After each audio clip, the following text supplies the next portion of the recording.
Hey Chief, this is Lanham.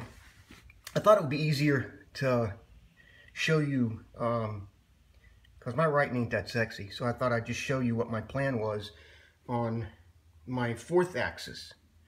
Now, initially I wanted to drive it off of here, but on all the forums, people are saying that you can't get the backlash adjusted out of here, that you always have some backlash in there.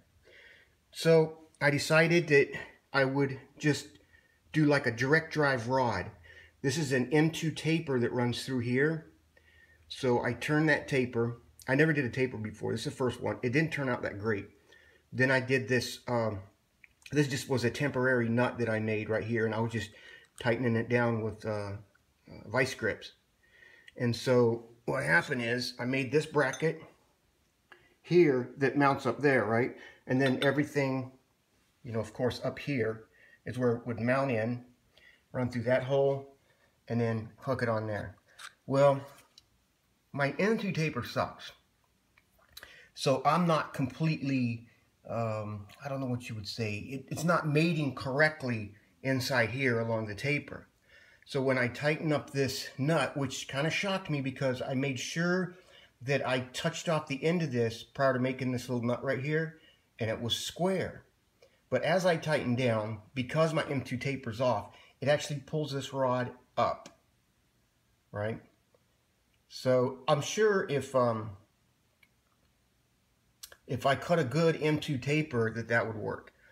And since it pulled it up, I decided I'd use this coupling right here. It works, the coupling works good in my mill, so I thought it would work good there. That's what I use on the axis on this mill that I converted.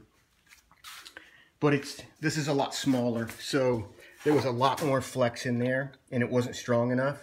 So as the motor would turn, this would start jerking. Even though the motor was turning the shaft, it would jerk because of all the play in there, And I mean, I'm sure if my M2 taper was better, that I could have gotten that play out of there, and that would have worked okay. My only plan was to do some barrel fluting and stuff like that, so I wouldn't have to flip it back over and lose the ability to flip this back over flat and run parts on the top. So my next plan, of course, is I took this completely apart, and I was actually able to get all the play out of there. I mean, there's probably maybe a half a thou, maybe, but I'm not registering anything on the equipment I got, just by adjusting the set screws here and this nut right here. I think that's all I did, and I took all the play out of it. There's none in there, and it works pretty good. So my next plan is this right here is actually a bracket, so I'll remanufacture that bracket and make it bigger out here, and then use these 3 mounting holes that are into the base of this, and then I'll use a 3-inch tube to slide right over this, another bracket that mounts straight in with the motor on it to screw into this bracket. And I saw that somewhere online, I can't remember, but I got a pretty good picture in my mind, but I think it'll be better to do that.